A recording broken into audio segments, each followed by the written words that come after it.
what's before us isn't locking in an ordinance, having a student voting member. While I'm hopeful that sometime down the road that may happen, and that may be my ideal, I think this compromise reaches the end goal that I and other alders and students have sought, which is adding a student voting member to the ALRC. You are a presence, and you are an important presence in our city, and you make our city the great city that it is. And that we should never forget that we are, at the end of the day, really a college town that really thrives because we have the university and the students here. Our policies have been progressive, and our city has been a future city because of the student involvement. So I really think it's important for us to embrace our students, to embrace the role of our students. And I found it really astonishing that people think of students as a special interest group. I have not talked to two students who have told me exactly the same thing. They represent themselves, but with a certain knowledge and a certain ability to bring another angle to the discussion, and that's what the student would do for us.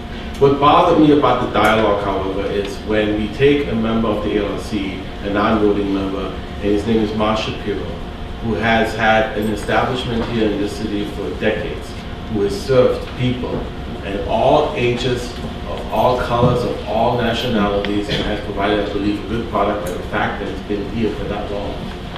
And to not distinguish between him as the role of the tavern lead and to attack his establishment personally, I think took the debate to a level that makes me say this is a bittersweet moment. So I'll be supporting this. In this moment, however, I'm also mindful that we may have done an injustice to some people who served our community very well. So maybe a best practice would that be that the ALRC should have more meetings every month and a limit on however many things could go on the agenda.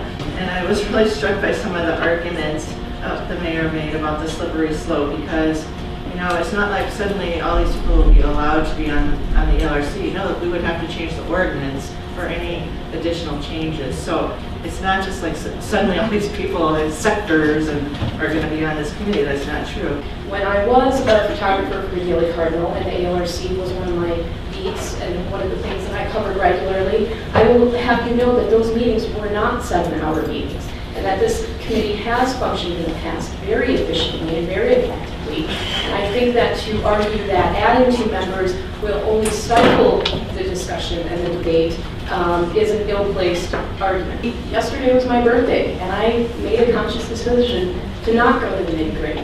And they have $30 less because of that. I respect Barb Mercer, where she's coming from. I respect Mark Shapiro, where he's coming from. I should point out, by the way, that it wasn't just the Badger Herald that is promoting actively a boycott of the nitty-gritty. It's also the Daily Cardinal, to their credit or criticism, as the case may be. I should also say belated happy birthday to Alder Maniaci, and happy birthday today to Alder Woods Conway. I don't know if she's going to be in the nitty-gritty today, but let me close by being serious again and saying, oh, I do mean seriously, happy birthday that very seriously, I know that many of you have stated the fact that this is a really odd vehicle to the average Alder. This is an odd vehicle to show student rights, student empowerment. Why in the world, are for example, the student opinion leaders in the 2 newspapers so up in arms about this? It could be just a mundane inside baseball, inside City Hall ordinance. It's because I think students have felt kind of left out, that they felt that they don't have a voice in this building, and that's unfortunate. It's a big deal. I know it's hard for many of you, my colleagues, that don't represent students that aren't close to campus, to understand why in the world is this a big deal to students, but it is. And I find it almost astounding that there's so much discussion of this, but really very little addressing of the actual issues at hand here, which are, does the ALRC need to be bigger? If they're not big enough, are there, for some reason, some groups that aren't being represented that need representation on the ALRC? And if so, should it be a student versus other alternatives, like someone from the Tavern League? And I think Barb Mercer makes a great point that why would a student be more important to have on the LRC than someone from the alcohol community, which doesn't have a voting privilege?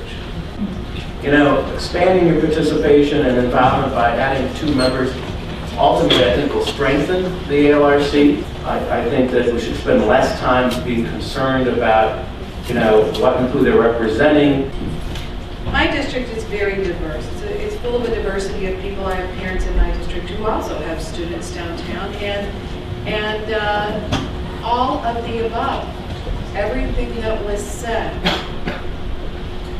But all of those people in each of our districts are represented. They're represented by us and by the mayor of the city. The mayor of the city has the responsibility, when he is appointing the committees, to put the people on those committees that he feels will be the best people to represent the city on that committee, and who will be there and willing to listen to all of the public hearing and make very rational decisions about what's going on. That person who sits on that committee does not have to be mandated to be tall, short, fat, skinny. The person on that committee has to be the person, in the mayor's opinion, who will do the best job in that position. If the mayor does not stick to his word and do what he says, bring it back and do it again. But I think he will, and I think it'll be fair. 16-2, it carries.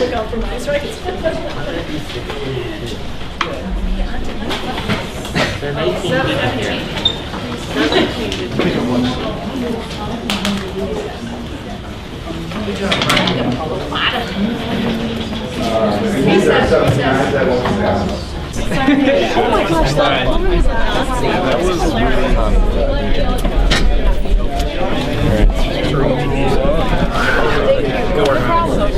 so get involved. Fully apply.